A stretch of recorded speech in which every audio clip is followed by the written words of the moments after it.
Nesse vlog de hoje, vou contar pra vocês um pouquinho da minha rotina, como sempre. Eu acho que esse é o tom mais legal dos vlogs. Hoje eu acordei muito cedo, porque eu fui dormir muito cedo ontem. Fui dormir antes das 10 praticamente, e eu acordei hoje às 4 da manhã, totalmente desperta, sem sono, porém com uma dor imensa nos ombros. Eu acho que eu tô desenvolvendo algum tipo ou de tendinite, ou de LER, ou algo assim. E aí eu tive que tomar um remédio pra dor mesmo, assim, daí acabei conseguindo dormir um pouquinho mais. Acordei lá num horário um pouquinho mais próximo do que eu considero um horário um pouco mais decente, né? Descansei um pouquinho mais, mas mesmo assim, meu sono ele tá muito confuso. Eu não sei se eu ainda tô no fuso horário da Polônia, não consegui me adaptar sabe, assim, eu acho que pode ter um pouco disso. De qualquer maneira, nem vou me esforçar para mudar essa configuração, porque eu vou viajar para lá logo mais, então é até bom que eu já tô meio que nesse fuso horário, né? Aí hoje, então, eu acordei e algo está acontecendo no meu banheiro que eu não sei exatamente, é algum vazamento, porque ele tá ficando molhado, mas não parece ser vazamento do box. Eu não sei exatamente de onde tá vindo esse vazamento, vou ficar de olho ali hoje, mas aí eu aproveitei para fazer uma faxina, limpei tudo, aquela coisa, e daí já tomei um banho. E aí vim aqui começar a trabalhar, né? E agora minha rotina tem sido mais ou menos assim, eu começo o meu dia fazendo algumas leituras, dia de trabalho que eu falo, tá, gente? Eu começo fazendo algumas leituras, aí eu vou fazer o clipping das notícias para ler depois, mais tarde, na live de notícias, né, do mundo do trabalho. Depois disso, eu alinho com a equipe no nosso grupo do WhatsApp as demandas do dia, as prioridades. É como se a gente fizesse uma daily, só que em formato de texto, a gente alinha por ali o que vai ser prioridade no dia. Eu já mando a pauta do dia ali também. E aí eu começo a escrever, ou a produzir, ou a revisar material, fazer algum trabalho que demande concentração mesmo, né? O deep work, assim. Daqui a pouquinho, hoje, eu tenho a minha revisão semanal de projetos do MVO, é o que eu vou fazer. A gente faz toda quinta-feira essa revisão, para na sexta-feira poder fazer o planejamento semanal guiado.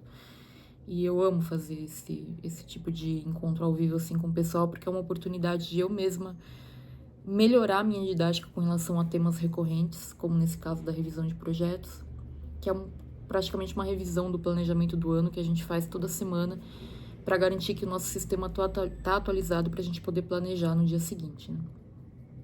E aí, o que eu vou fazer hoje? E contar isso pra você, e daí na parte da tarde, né, eu vou almoçar com o Paul, tudo. Aí eu tenho reuniões e tenho dentista também. Bom, muito bem. Eu tô contando tudo isso pra vocês porque eu acredito que a melhor maneira que a gente tem de organizar a nossa rotina de trabalho é pensando numa rotina de fluxo, sabe?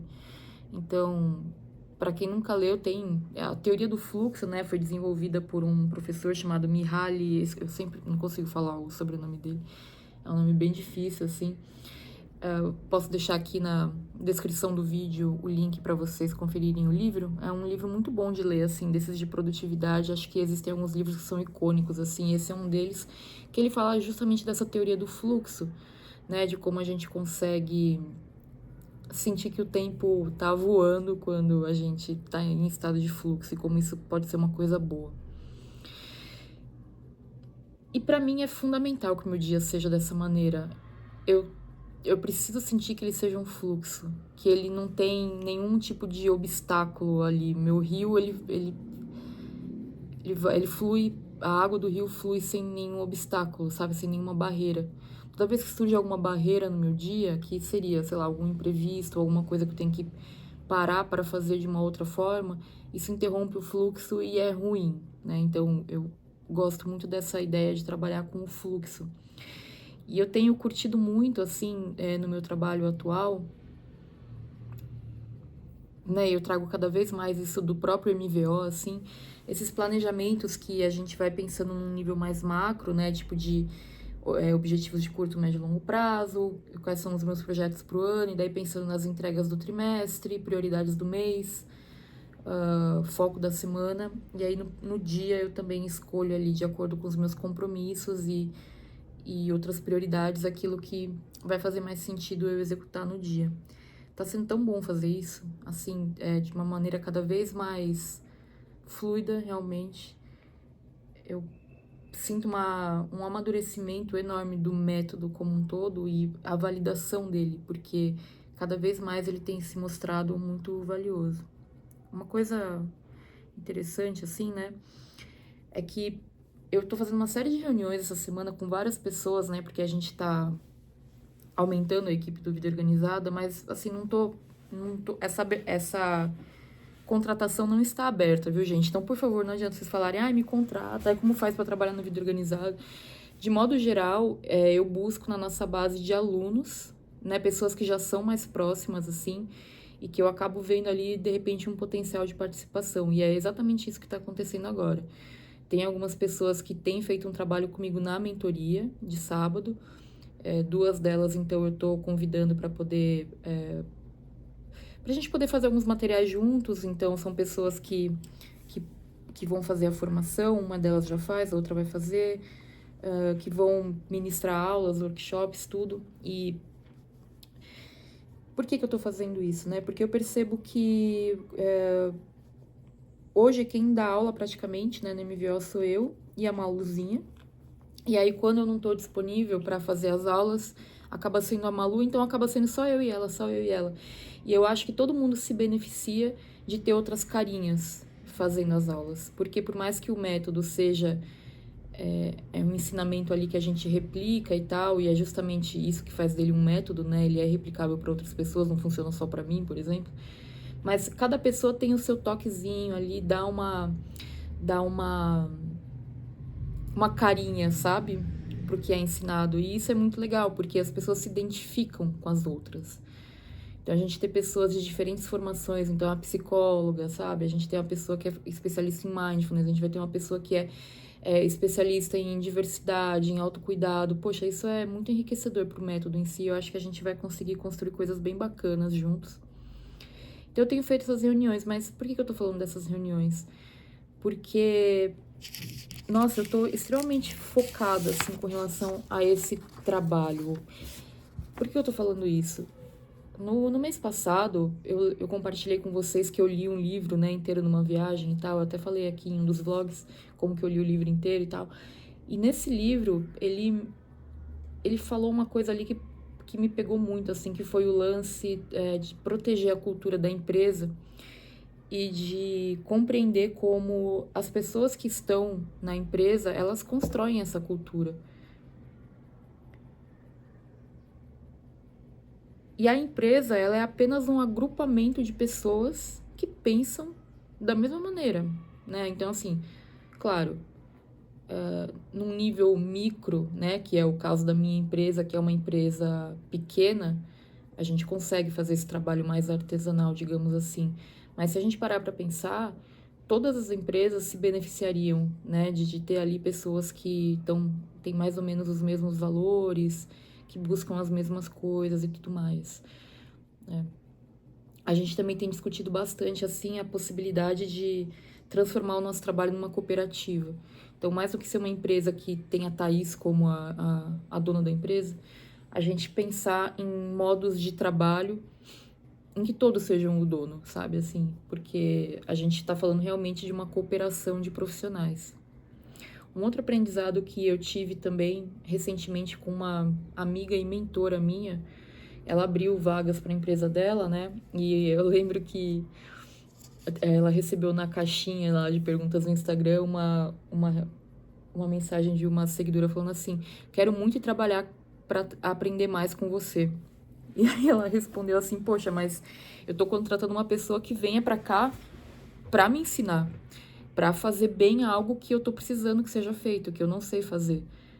Se for para eu ensinar alguma coisa, você não tem que ser minha funcionária, você tem que ser minha aluna. E é verdade, né? É claro que a gente não tá gerando um cinismo sobre o papel da liderança e de você guiar as pessoas e orientá-las, né, com relação ao trabalho. Esse papel precisa existir. Mas poxa, isso cai uma fichinha para mim também, sabe? Que muitas vezes eu fico pensando assim, a gente tem uma empresa pequena e a gente precisa de coisas que precisam ser feitas E muitas vezes eu fico pensando, será que eu vou formar uma pessoa para fazer isso e tal? Eu já tive essa tentativa. E o que eu descobri, a serra vai começar bem agora, lógico. E o que eu descobri foi que a empresa é muito pequena para permitir que eu faça esse investimento de tempo e de dinheiro, por mais que eu quisesse. E eu não tenho essa disponibilidade. E aí, eu não tendo essa disponibilidade, essa pessoa vai entrar, ela não vai ter orientação, eu não vou conseguir formá-la e não vou conseguir também ter o trabalho que eu preciso que seja feito. Então, no caso da empresa como está hoje, faz mais sentido contratar uma pessoa com mais experiência, né? O que é bastante interessante esse raciocínio, porque ontem eu estava lendo as notícias, né, do trabalho, todos esses dias estou lendo, né, e essa semana a gente leu umas reportagens que falam muito sobre a dificuldade que as pessoas acima de 50 anos têm para conseguir trabalho, e eu só penso sobre isso. Como são pessoas que têm mais experiência, sabe, que tem tanta coisa para agregar num trabalho novo, como que o pessoal prefere, né, contratar gente mais nova, assim? Eu sei que tem muita questão financeira, né? Obviamente.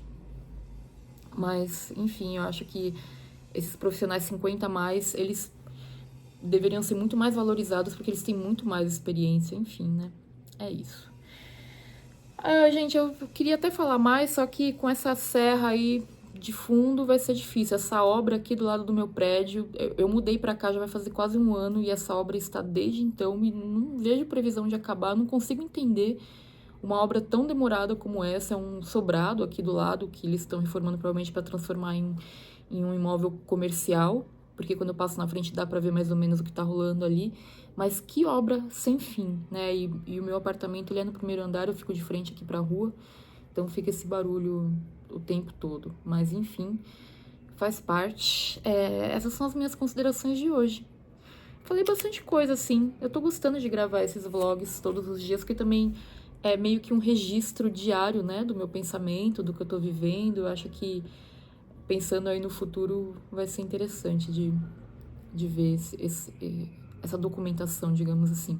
Queria saber o que vocês pensam sobre essas coisas que eu falei hoje aqui, sobre trabalho, sobre liderança, sobre empresas, sobre tudo, né? E é isso, gente. Um beijo pra vocês e até o próximo vídeo. Tchau!